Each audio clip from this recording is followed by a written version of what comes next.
Hello, YouTube! Episode 5! Okay, I'm really excited about this episode, which you probably know because I've told everyone about it, and I'm really excited. Okay, so my question thing was video games. Really creative, Nelson, because I asked you that. We don't have any rules, though, so I can't really fault you. But I will.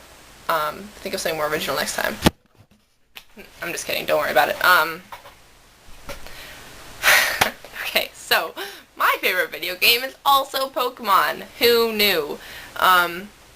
Just a fantastic game. But my favorite non-Game Boy game would have to be Mario Kart Double Dash for GameCube. I'm a beast at Mario Kart. Don't even try and challenge me, because you'll lose. You might not, though. I don't know, you could win. But not Mario Kart Wii, because I suck at Mario Kart Wii, because it's a stupid trash game that no one likes, and I think you all know how I feel about Mario Kart Wii. You probably don't, though. I also was a big computer game person when I was little. Zoo Tycoon, big part of my childhood.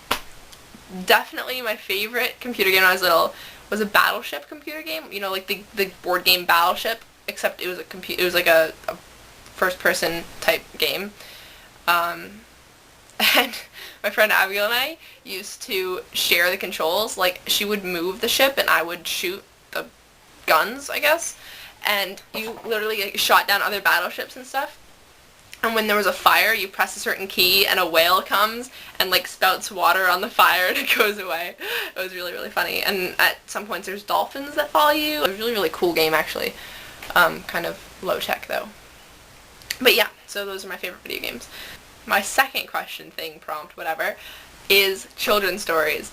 I'm going to read you probably the children's story that had the most impact on my life, as much as a children's story can impact your life, I think, other than, you know, Harry Potter and, I don't know, How the Grinch Stole Christmas and Cat in the Hat. Those are all great.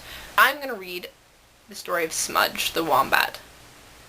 Yes, it is an Australian children's story, and Australian children's stories are just a whole other class of story, really, and you'll find out why. First, there was the sound of heavy breathing. I awoke instantly and lay still, my heart thumping. The beat grew heavier, throatier, nearer. I slipped quietly out of bed and peered fearfully along the passage toward the door. My eyes had grown accustomed to the darkness, and through the moonlit shadows, I could clearly see an outline in the doorway. Guess who? Smudge.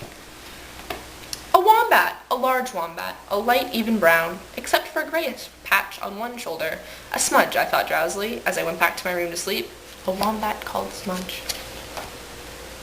A wombat called Smudge. So cute. Every morning I took my breakfast up to the hill above the house. It was the first spot in the valley to catch the sun. Next morning, Smudge was there, eating. He glanced at me, showing no sign of being afraid. Our friendship grew slowly. Now and then he would look up at me, or snuffle curiously at the teapot or crusts of toast. Mostly, however, we would quietly eat our breakfasts, enjoying each other's company, but not interfering. Now, personally, I don't like the look of this guy, okay? I think he's a creep, and I do not like him. I like Smudge better. In the evenings, I would often play tapes of music to myself, or at least I thought it was to myself, until one night I tripped over Smudge as I went outside. He was sitting on the step with his soft nose pressed against the fly-screen door, his squat body swaying to the rhythm. Each evening, after I turned on the music, Smudge would appear, listen for an hour or so, then wander off. It's worded really strangely, actually. It says, each evening after I turned on the music, Smudge would appear, would listen for an hour or so, then wander off and feed. I don't think I need the second would, but whatever. If I played his favorite tunes, he would eat close to the house. Otherwise, he would wander off to his usual early evening feeding area, further down towards the creek. I once came upon Smudge in a group of 4 other Oh, sorry, I didn't change the picture. Sorry. Smudge, listening to music. I once came upon Smudge in a group of 4 other wombats, nose to nose upon the hill at about 11 o'clock at night. The others ignored me. Smudge glanced up and turned his attention back to his friends. They appeared to be gossiping. It actually does say that. They appeared to be gossiping. Not sure if that's possible, but whatever. It's a children's story. I'll accept it. Challenge it, but I accept it. Smudge came back to the house every night, as he had on our first meeting. Rather than be disturbed by a wombat butting his head against the door, demanding to get in, it became my routine, no matter how cold the night, to leave the door open for my friend's inspection. He would sniff the remaining smells of dinner, peer under the bed and the table, then pad out again, his tour of duty done. Wombats eat mostly grass, leaves, and the new shoots of small plants. Smudge seemed to stick to grass, with one exception. He loved apricots. / apricots. I don't really care. Each November, late in the afternoon, he would sit under the old apricot tree at the side of the house, blinking upwards, waiting for ripe fruit to fall. He would eat it very neatly, leave the stone, then wait for the next one. If a leaf fell, he would eat that too, crunching happily. So adorable.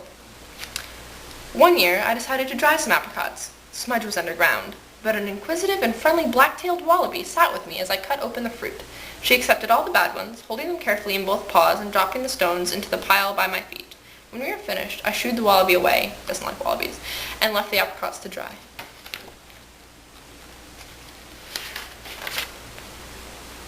But I had forgotten about Smudge and his passion for apricots. I thought you just said he was underground. What are you talking about? In one night, he ate more than 2 cases of the partly dried fruit. I didn't see Smudge for nearly a week after that. His midnight feast had obviously caused him much discomfort. When he did return, as polite as ever, he showed no further interest in the apricots. Smart fellow. Smart fellow. I had known Smudge for more than 2 years when I first noticed that he was getting older and grayer. Sometimes on July afternoons, I would see him resting on his favorite dust bath near the creek, asleep on his back with his legs in the air, fluffy stomach exposed to the sunlight, soaking up the winter warmth. That's something you don't hear very often, winter warmth. You know, you're in Australia when, yeah, trust me, it's weird. Then, the drought came. That's right, ladies and gentlemen, the drought. The creek dried up, except for stagnant pools. The ground became bare and the trees died. Every morning we would find bodies of wombats and wallabies near the creek.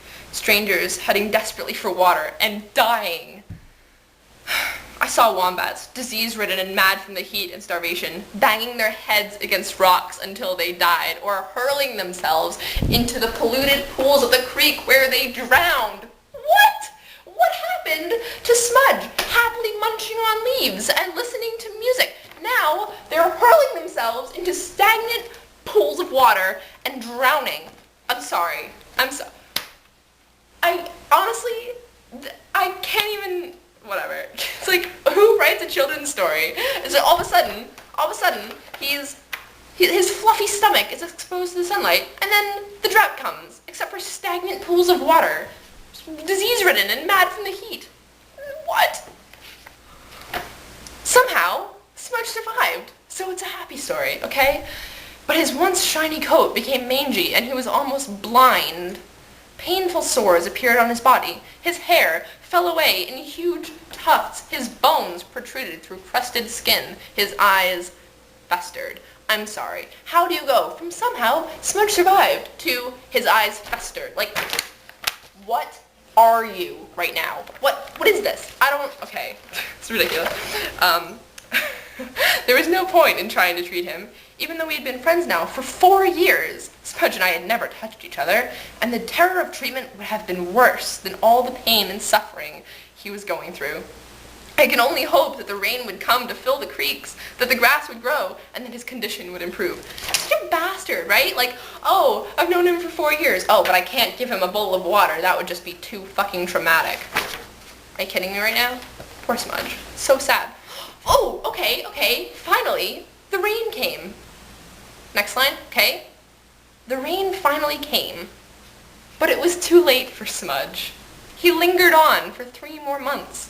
Then one night, he died, quite peacefully, next to the vegetable garden. The following morning, I sadly carried his body up the hill, and in the early sunlight we had once shared, dug Smudge's last resting place and said farewell to my friend.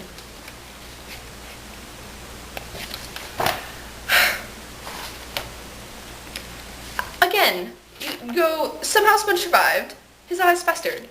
The rain finally came, but it was too late for Smudge. Why? Why was it too late for Smudge? Why didn't you help him?